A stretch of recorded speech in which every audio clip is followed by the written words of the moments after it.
పునుగులు చేస్తున్నాను. విజయవాడ చిట్టి పునుగులు.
నైస్, బాగున్నాయా?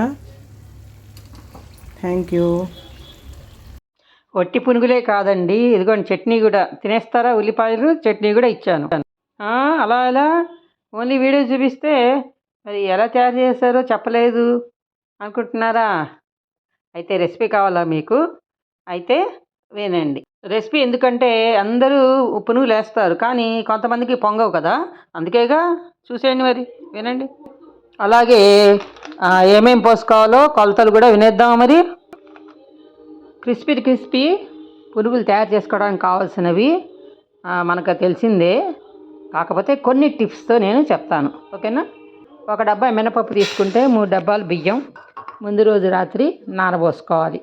శుభ్రంగా కడిగి పెట్టేసుకుని మళ్ళీ 2 సార్లు కడిగిన తర్వాత మంచి నీళ్ళు పోసి మూత పెట్టేసి ఉంచాలి. ఒక పెద్ద గిన్నెలో పెడితే మరి ఇంకా నాన్నాక ఉబ్బుతుంది కదా, కొంచెం పెద్ద గిన్నె పెట్టుకోవాలి కింద పడకుండా. మరి మరుసటి రోజు పొద్దున చక్కగా గట్టిగా రుబ్బుకోవాలి. కొంచెం కొంచెం నీళ్లు పోసుకుంటూ మెత్తగా గట్టిగా ఉండేటట్టు రుబ్బుకోవాలి. ముందే దోశ పిండికి కదా అని చెప్పి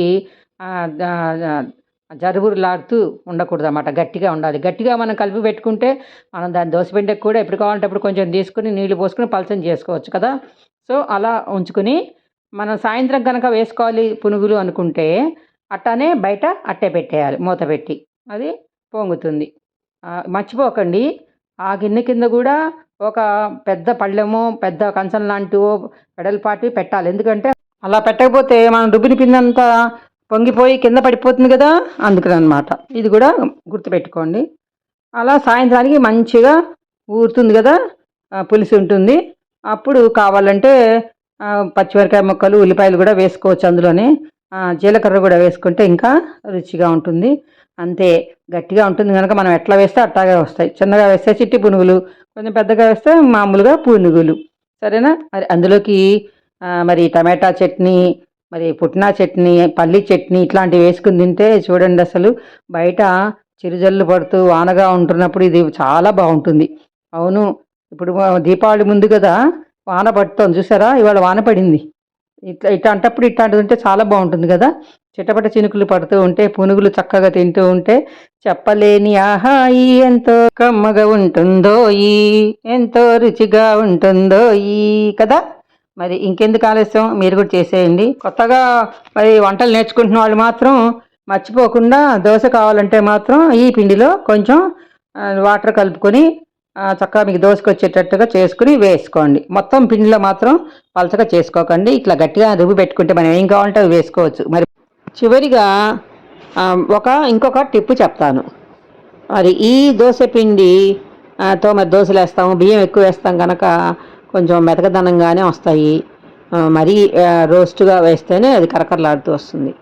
అలా కాకుండా అన్ని దోశలు మనం వేసుకునే దోశలన్నీ క్రిస్పీగా ఉండాలి అంటే మనం ఈ పిండి రుబ్బే ముందు మనం కొంచెం శనగపప్పు, పచ్చెనగపప్పు, కొద్దిగా పెసరపప్పు ఒక 3-4 చెంచాలు అనమాట నానబెట్టేసేసుకుని ఇది రుబ్బటం అయిపోయిన తర్వాత అప్పుడు అంటే 1 గంట 2 గంటలు నానబెట్టుకోవాలన్నమాట. అది అప్పుడు నానుతుంది కదా, అప్పుడు దాన్ని విడిగా మళ్ళీ రుబ్బి మనం దోశ పిండి అంతా వేసుకుంటామో ఆ పిండిలో దాన్ని కలుపుకోవాలి. అది సరేనా? బాగుందా? ఇంతేకాదు చాలామంది ఇంకా బియ్యం మినపప్పుతోనే అటుకులు ఇంకా రకరకాలుగా ఇట్లా పప్పులు కూడా అట్లా వేసుకొని కొంచెం మెంతులో కూడా వేసుకొని కలుపుతూ ఉంటారు. అది ఎవరికి ఎట్లా అలవాటో అట్లా చేసుకుంటూ ఉంటారు దోశలు. ఈ టిప్స్ కొత్తగా వంటలు చేస్తున్న వారికి మాత్రమే, తెలియని వారు కూడా తెలుసుకుంటారని. మరి ఈ వీడియో నచ్చినట్లయితే లైక్ చేయండి, షేర్ చేయండి, కామెంట్ పెట్టండి. మరి ఇప్పుడే నా ఛానల్ చూస్తున్న కొత్త వాళ్ళైతే మరి కామెంట్ పెట్టండి, సబ్స్క్రైబ్ చేసుకోవడం మర్చిపోకండి. మరి మళ్ళీ ఇంకో మంచి వీడియోతో కలుద్దాం. మరి ఉందా? బాయ్.